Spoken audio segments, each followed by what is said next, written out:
Alô, comunidade! Boa tarde, Brasil! Começa agora o ICL Urgente, sempre às 5 horas da tarde, com as principais notícias do Brasil e do mundo e sempre com a gente no plantão da informação no ICL. Laura Couto, boa tarde para você, Laura. Boa tarde, Rodrigo. Boa tarde para todo mundo que está nos assistindo nessa quarta-feira.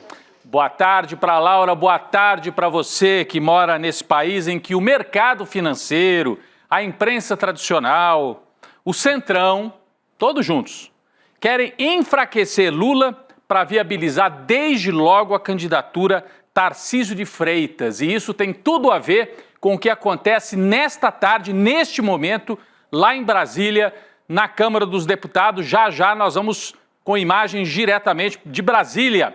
Então é uma tentativa de enfraquecer o governo Lula, impedir Lula de governar na prática, para viabilizar uma candidatura pela direita de Tarcísio de Freitas, só que falta combinar com a família Bolsonaro, que tem outros planos, né? Tem planos de controlar diretamente essa candidatura de extrema-direita. Em vez de Tarcísio, os Bolsonaro preferem outros nomes. Já já nós vamos trazer todo esse cenário para você aqui no ICL Urgente. Bem, o presidente da Câmara dos Deputados, Hugo Motta, que logo depois de ser eleito se aproximou do Lula, viajou no avião com Lula para lá e para cá, mas agora botou as manguinhas de fora. É o novo Arthur Lira, talvez piorado, hein? Talvez piorado. Hugo Motta pautou para hoje a derrubada do projeto do governo federal que propõe reajuste do IOF, o Imposto sobre Operações Financeiras. A Câmara dos Deputados vota o assunto neste momento. Nós temos imagens lá do plenário. Olha só, o relator, um bolsonarista, desses extremistas mesmo, deputado Coronel Crisóstomo, foi escolhido pelo Hugo Motta a dedo para relatar esse projeto, esse decreto legislativo que, na verdade, derruba a proposta do governo e, assim, inviabiliza o governo. Porque eles não querem que aumente imposto para os ricos, não querem que aumente o IOF e querem o quê? Que o Lula corte gastos de educação e saúde. É a operação do Centrão para tornar o governo Lula mais fraco, para que ele não consiga chegar com força em 2026. Vamos ouvir um pouquinho o que diz o relator, rapidamente, depois a gente vai trazer mais detalhes sobre esta votação. Para o PL, que hoje completa 40 anos de trabalho pelo Brasil e por todos nós, brasileiros, que precisam deste PDL. Senhor presidente, Hugo Motta, quero realizar aqui, neste momento, os meus agradecimentos à liderança do PL, deputado Sóstenes, a Vossa Excelência, o respeito e a credibilidade imposta a este parlamentar e dizer aqui aos meus colegas e a alguns parlamentares, meu muito obrigado pela confiança desta Casa, do Congresso Nacional. Eu, como parlamentar do Estado de Rondônia, muito me orgulho de ter relatado um relatório tão importante, em especial para os mais pobres, em especial para aqueles que precisam pagar menos impostos, que é isso que o governo tem que perseguir. O que a gente percebe é que é um espaço aberto para um deputado do PL, ele até parabenizou o partido pelo aniversário e tudo. O Hugo Motta escolheu assim, um bolsonarista de Rondônia para criar dificuldades para o governo, para relatar esse projeto. Não é à toa, ele poderia ter escolhido alguém assim de meio termo e tal, não. Ele escolheu um bolsonarista para sinalizar que quer criar mesmo dificuldades, quer inviabilizar a operação do governo Lula nesse momento. É um dia decisivo para o governo Lula e para tudo que vai acontecer até 2026. A medida proposta pelo governo Lula, daqui a pouco a gente volta com mais imagens lá de Brasília, com todas as informações ao vivo, a nossa equipe está acompanhando tudo e vai trazer as atualizações. Mas a medida proposta pelo governo Lula, pela equipe do Fernando Haddad, para reforçar o Caixa, tinha potencial de arrecadação estimado em 10 bilhões de reais ainda em 2025. Entretanto, o aumento do IOF gerou forte reação negativa tanto no Congresso, da turma do Centrão, quanto no mercado financeiro, provocando uma crise na articulação política do governo. Hugo Motta dá todos os sinais de que quer impor uma derrota ao governo Lula, até pela escolha do relator para esse caso. Laura Couto tem mais atualizações. Laura.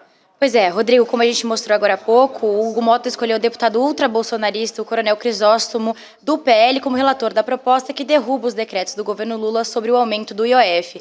Essa decisão do Mota atende a pedidos da oposição e dos parlamentares do centro. Segundo as lideranças da Câmara, o Crisóstomo deve propor em seu relatório uma nova versão do texto que derruba todos os decretos editados pelo governo em maio e junho sobre o IOF. Agora, a escolha do Crisóstomo para relatar a proposta não foi bem recebida dentro da base governista. O líder do PT na Câmara, o deputado Lindbergh Farias, chegou a dizer que a decisão significa que não tem espaço nenhum para diálogo ali na Câmara. Eu trouxe aqui um trecho da fala dele. Ele disse: a nomeação é um grave erro. Foi uma provocação infantil. O debate é sobre quem paga a conta. O Congresso está pressionado por setores poderosos para não mexer nos privilégios dos moradores de cobertura. Chega de ajuste fiscal só nas costas de quem trabalha e se ausenta esse país, e sustenta, esse país. É hora dos ricaços também pagarem a conta. Ricaços, paguem a conta. É o que diz o Lindbergh nesta nota, Laura. Então é uma operação que junta os interesses do mercado financeiro, os interesses dos muito ricos que não querem pagar a conta, né? Quando o Lula e o Haddad propuseram que quem ganha até R$5.000 não pagasse imposto de renda e para isso teriam que cobrar daqueles que ganham mais, houve a mesma reação. A turma do Centrão dizendo: não, coitados dos ricos vão ter que pagar imposto. O governo, se quer dar isenção para os mais pobres, que corte de outros lugares, corte da educação. É assim que eles lidam com as políticas sociais de educação e de saúde. E aí eles agradam de um lado os ricos e de outro paralisam o governo federal, porque como é que o governo Lula vai para um ano eleitoral de 2026 com menos verba para a saúde e para a educação? Nesse momento a gente tem Lindbergh falando ao vivo no plenário. Vamos acompanhar um trecho. E fiscal. Está aqui. Todo mundo usou, todos os governos que passaram. Eu fico vendo o Bolsonaro, como tem gente aqui que tem coragem de falar de aumento de imposto. Você sabe qual era a alíquota de cartão de crédito em viagem internacional no governo Bolsonaro? 6,38. O Paulo Guedes, no último ano, disse o seguinte: no outro governo tem que diminuir. Um ano cai para 5,38, para 4,38. Nesse caso está 3,5, na época de Bolsonaro era 6,38. Mas quanto à constitucionalidade, senhor presidente, deixa eu dizer, isso aqui, nós estamos rasgando a Constituição. Nós estamos interferindo no legislativo, no poder executivo. Aqui tem gente que acha e estimula crises institucionais.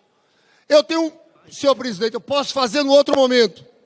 Eu tenho uma segunda questão de ordem, que aí o senhor me diz se responde primeiro essa questão de ordem ou se eu posso fazer, viu, presidente? Eu tenho outra questão de ordem, eu não sei se eu faço agora ou se responde essa. Levantou uma questão preliminar, como eles chamam, uma questão de ordem, alegando que esse decreto legislativo, porque o nome é esse, é um decreto legislativo para derrubar os decretos do Poder Executivo. O Lindbergh está alegando que trata-se de uma manobra inconstitucional que fere a Constituição e pede que o presidente Hugo Mota se manifeste sobre esta questão de ordem. Ele está dizendo que vai apresentar uma segunda questão de ordem. Vamos ver se ele está indo já para esta segunda questão de ordem. Tudo ao vivo, é agora, hein, gente? O ICL Urgente aqui acompanhando. Mas me lembro de cada debate. E hoje, com a minha assessoria, eu disse: puxa, está aqui, artigo 113... do ato das disposições constitucionais transitórias, a proposição legislativa que crie ou altere despesa obrigatória ou renúncia de receita deverá ser acompanhada da estimativa do seu impacto orçamentário e financeiro. Eu prestei atenção, eu li o relatório do deputado Coronel Crisóstomo. Cadê a responsabilidade fiscal, senhores? Na avaliação do governo, vai ter uma diminuição de arrecadação de 12 bi. E os senhores sabem que pela lei de responsabilidade fiscal, vai ter que ter contingenciamento, corte de programas, Minha Casa Minha Vida, Pé de Meia, saúde e educação. Então, os senhores que defendem a responsabilidade... Então, a gente percebe qual é o argumento do Lindbergh Farias, ficou muito claro agora. A oposição quer derrubar a proposta de Lula sem indicar de onde sairão os recursos. Trata-se de um ataque frontal à lei de responsabilidade fiscal. O governo está dizendo que precisa de IOF maior para cobrir o orçamento. A oposição quer derrubar porque quer paralisar o governo.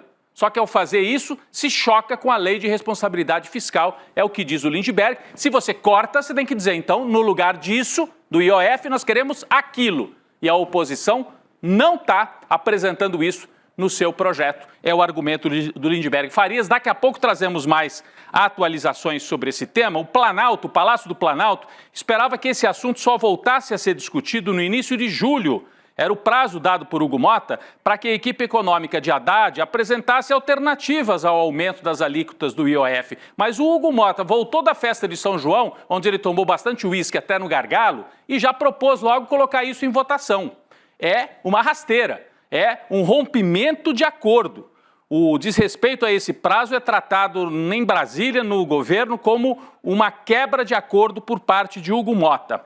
O presidente Lula saiu em defesa da equipe no Ministério da Fazenda. Afirmou que Fernando Haddad e sua equipe trabalham com seriedade, que o Executivo faz o possível para cumprir o arcabouço fiscal. Temos uma fala de Lula de hoje sobre esse tema. Vamos ouvir. Vocês sabem da seriedade com que o Haddad trata a economia. Você sabe que nós estamos há quase 3 anos tentando consertar a economia. Primeiro foi a PEC da transição. Depois o arcabouço fiscal, que nós tivemos coragem de dizer que por mais que a gente arrecadasse, a gente não poderia gastar mais que 2,5%. Então o Lula estava num evento sobre biodiesel, etanol, mas aproveitou para falar sobre essa questão. Nós estamos vivendo uma crise entre os poderes que já adianta, como eu falei, o cenário de 2026. O ministro Fernando Haddad, nas redes sociais, também se manifestou. A gente tem aqui a manifestação do Fernando Haddad, que disse o seguinte: o decreto do IOF, o decreto do governo federal, corrige uma injustiça, combate a evasão de impostos dos mais ricos para equilibrar as contas públicas e garantir os direitos sociais dos trabalhadores. Está tudo muito claro, é isso. Aí a oposição quer cortar o decreto do governo para proteger os ricos que pagam as contas e bancam o Centrão e, ao mesmo tempo, inviabilizar o governo Lula nessa véspera de eleição. Bom, eu queria rapidamente fazer uma análise aqui, eu já toquei nesse assunto, mas é um dia fundamental para a decisão, para o que vem aí até a eleição de 2026. São sinais muito claros por parte de Hugo Motta de que o Centrão tenta se descolar do governo Lula. O Centrão tem vários ministérios, o Centrão tem um diálogo em tese com o governo, mas está nesse momento operando para inviabilizar politicamente o governo Lula. A aposta é deixar o governo fraco, deixar o governo frágil para 2026 e, com isso, viabilizar a candidatura de Tarcísio de Freitas. Quem quer isso? A mídia tradicional, em vários editoriais, já disse que o Tarcísio é o candidato, o mercado financeiro e os partidos tradicionais de direita. União Brasil, o PP, os progressistas, uma parte dos republicanos, que é o partido do Tarcísio e do Hugo Motta. Então essa turma aí desses partidos tradicionais, para viabilizar o Tarcísio. Porque eles olham assim para o cenário. Bolsonaro não é candidato porque está inelegível. Do outro lado tem o Lula. Se a gente inviabilizar o governo Lula, a gente mata os dois e abre espaço para uma candidatura que seria vista como uma candidatura nova, fora da polarização. Só que não, o Tarcísio é um nome que vem de dentro do bolsonarismo.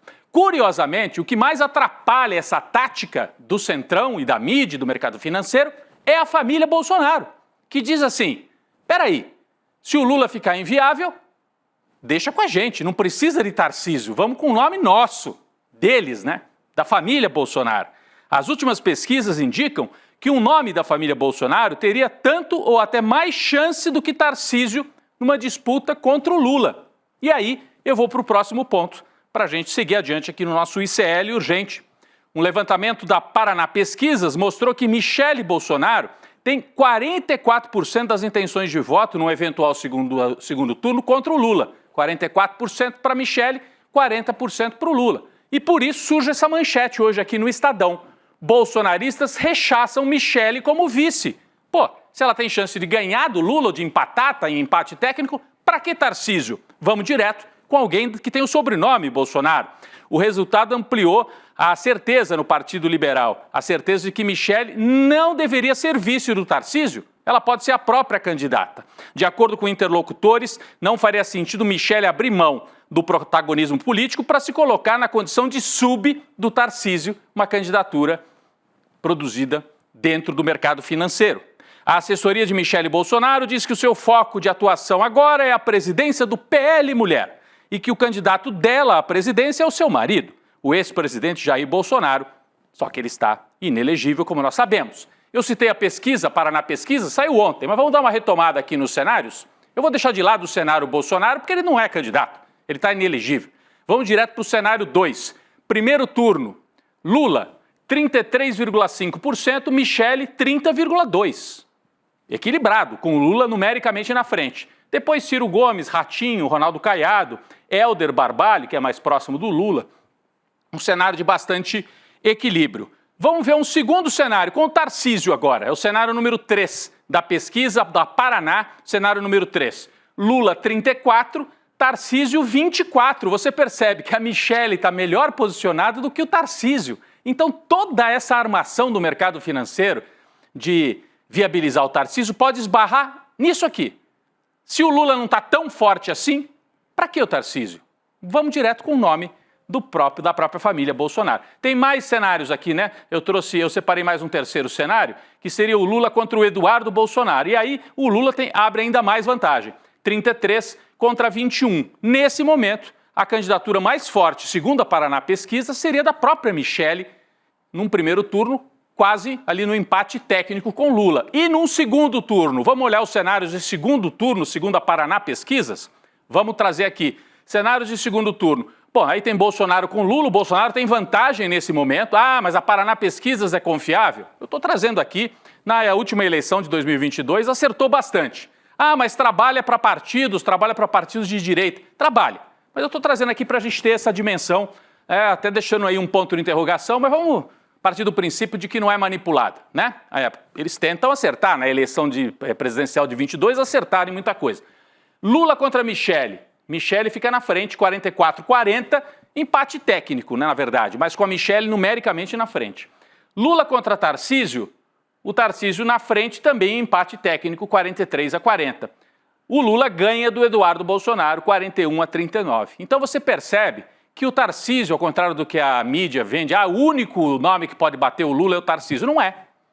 Se o Lula está com dificuldade e o Centrão está tentando inviabilizar o governo dele, a direita pode ir com um nome diretamente bolsonarista. E é nesse ponto que nós estamos hoje, né? Aliás, Jair Bolsonaro deu mais um sinal de que o governador de São Paulo não faz parte dos seus planos diretamente para 2026, né?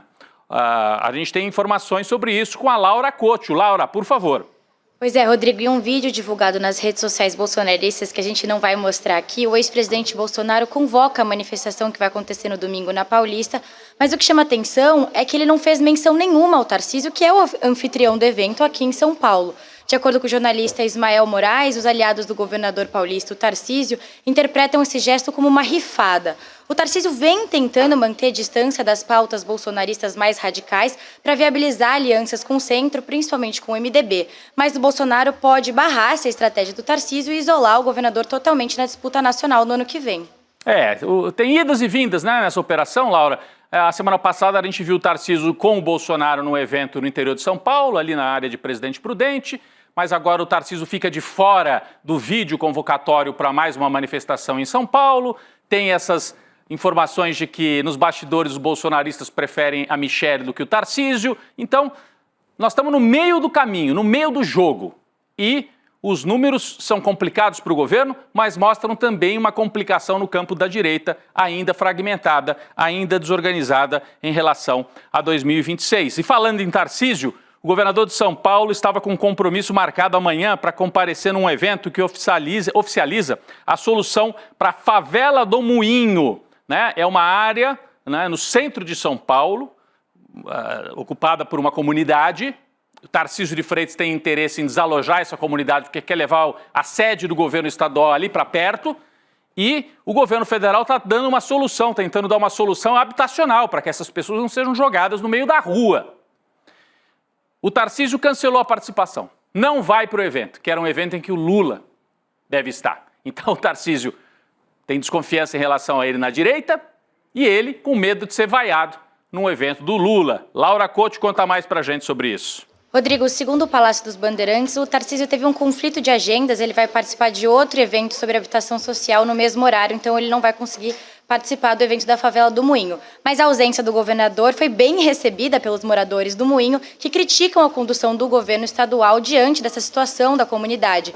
Os líderes do movimento pela favela do Moinho afirmaram que o Tarcísio não é bem-vindo e que ele está correndo por medo, porque se ele for para lá, ele vai ser vaiado, Rodrigo. Vai ser vaiado porque o governo do estado não deu a menor atenção para as pessoas que estão sendo desalojadas. A gente já mostrou aqui, Eduardo Moreira já mostrou, sinais de que pessoas retiradas da favela do Moinho estão sendo jogadas para outras comunidades, assim, sem nenhuma planificação, tanto por parte do governo do estado, Tarcísio de Freitas, quanto da prefeitura do Ricardo Nunes, que é ligadíssimo também à extrema-direita e ao grupo do Tarcísio de Freitas. Bom, nós falamos bastante sobre a política nacional, vamos agora a atualizações sobre o cenário de guerra no Oriente Médio. O presidente Donald Trump disse hoje que os Estados Unidos vão se reunir com o Irã na próxima semana para debater um possível acordo nuclear. De novo, né? Estavam no meio da negociação e Israel interrompeu para bombardear e iniciou essa guerra de 12 dias. A declaração de Trump foi dada ao final da cúpula da OTAN, que aconteceu em Haia, na Holanda. Por outro lado, o republicano destacou não ser tão necessário um acordo nuclear com o Irã, já que o exército norte-americano teria destruído as capacidades nucleares iranianas. Então ele quer fazer acordo para quê? É curioso isso, né? Se ele diz que já destruiu tudo, por que ele quer sentar com o Irã e fazer um novo acordo?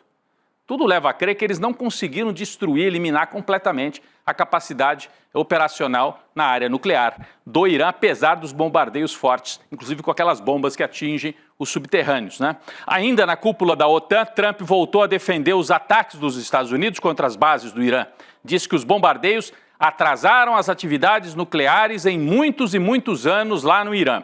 No meio desse conflito no Oriente Médio, a OTAN decidiu aumentar os gastos com defesa. A gente já tinha anunciado essa hipótese e agora confirmada neste encontro. Laura Couto atualiza para a gente, por favor. Rodrigo, depois dessa pressão do Donald Trump, os líderes da OTAN concordaram hoje em aumentar os gastos com a defesa.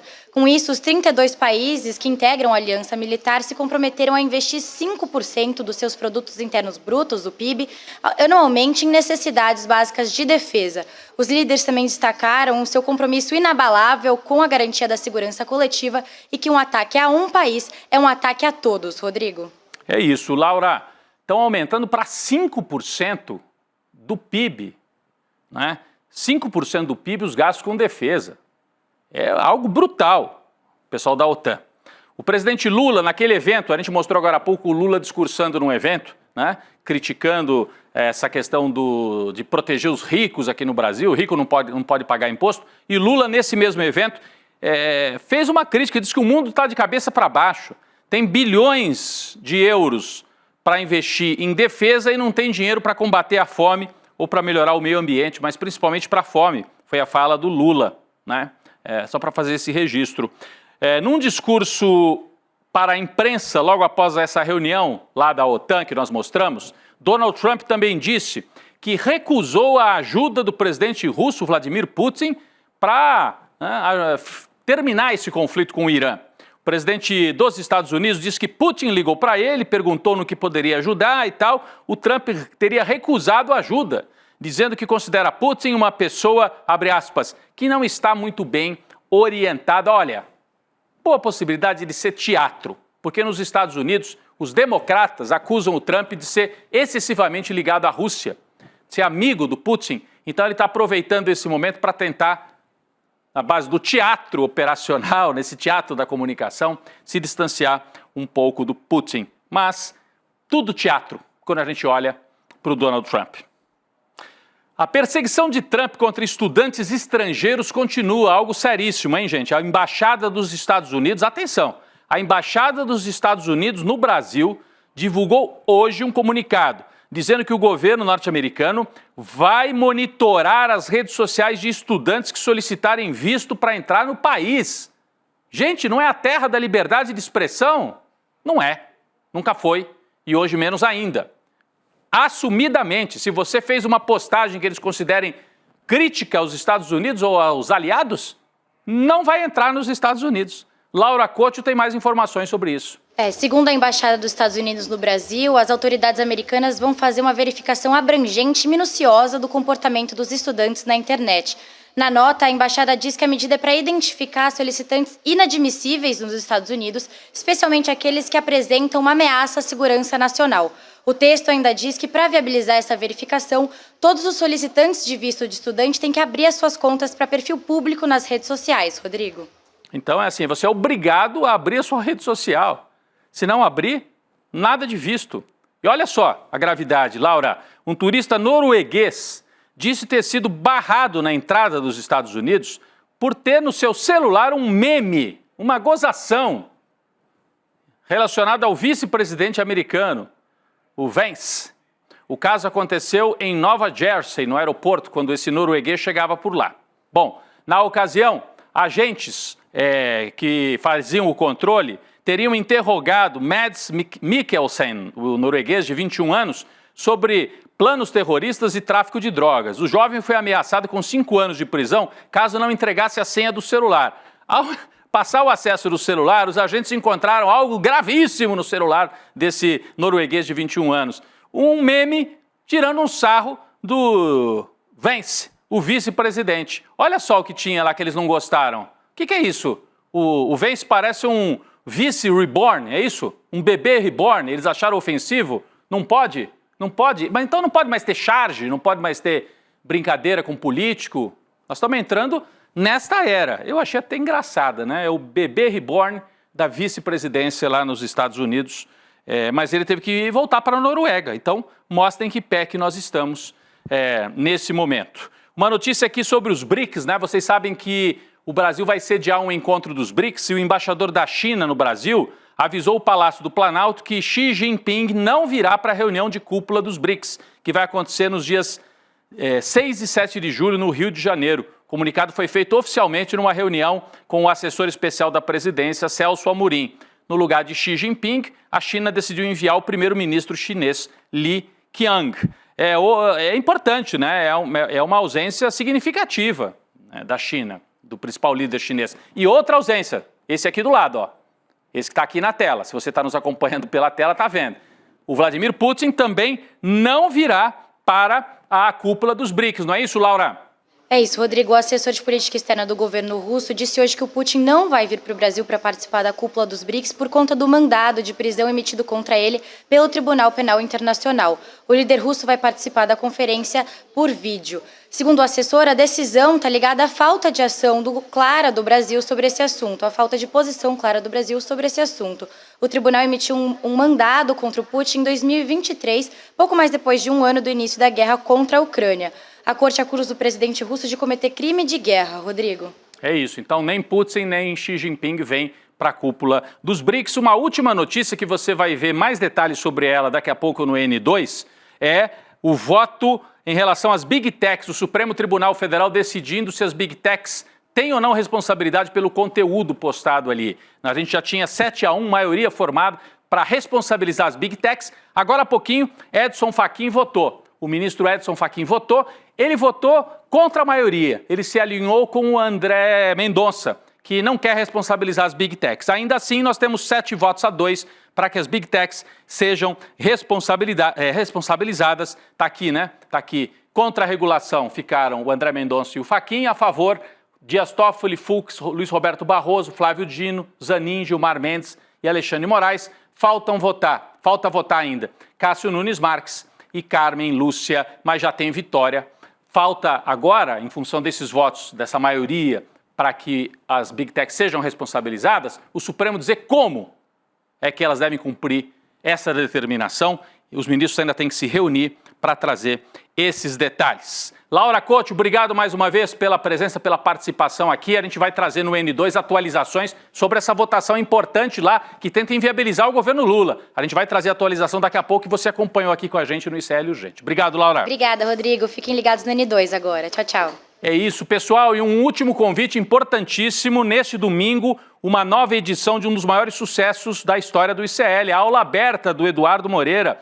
Investir é para todos num cenário tão turbulento. Você que tem um dinheirinho, sobrou dinheiro, veio a restituição do imposto de renda, ganhou alguma coisinha. Como é que eu faço? Ou se você já tem um dinheiro guardado e acha que está mal aplicado, aprende.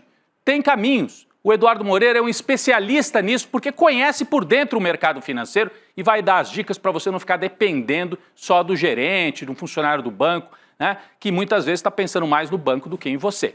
Então você clica, por favor, iclurgente.com.br, iclurgente.com.br, coloca o seu e-mail ali no campo que vai aparecer e aí você se inscreve para essa aula que é aberta, gratuita, neste domingo, 8 horas da noite, fica o convite, a turma do ICL vai te avisar, olha, é agora, Eduardo Moreira e as dicas para o seu investimento. Pessoal, obrigado. O ICL Urgente termina por aqui. Vem aí o N2 com a Gabi Varela, Chico Sá e todos os nossos convidados. Daqui a pouco eu estou por lá também. Obrigado.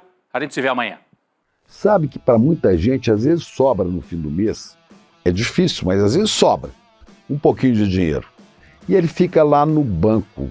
O banco pega esse dinheiro, empresta para outros, cobra juros altos e ganha em cima do que você deixou lá. Você precisa saber investir. Investir não é só para quem tem muita grana, não. Pode ser para você também que consegue poupar um pouquinho a cada mês. Agora, investir como? É essa a dica que a gente quer dar aqui no ICL. Eduardo Moreira, que veio do mercado financeiro, que conhece as armadilhas dos investimentos, vai dar uma aula online, gratuita, para ensinar para você. Investir é para todos. Vai ser no dia 29 de junho. Às 8 da noite, é num domingo. Bom dia, pessoal. Alô, alô, salve, salve. Eu sou a Gabriela Varela e esse é o Videocast em Detalhes. Essa é a gravidade da situação. Ele me viu, olhou no meu olho, já mandei lá atrás. O Instituto Conhecimento Liberta quer chegar ainda mais longe e para isso conta com você. Que eu já falei várias vezes, né? As urnas, elas funcionam. A denúncia foi recebida por unanimidade. Mas vamos lá. Alô, comunidade! Olá, boa tarde. Bem-vinda, Érica, ao ICL. Este é o Precisamos Conversar. Transmita os conteúdos do ICL. Fortaleça sua grade de programação com conteúdo de qualidade independente e transformador. Acesse o link icl.com.br/parceria e venha ser parte dessa rede de transformação.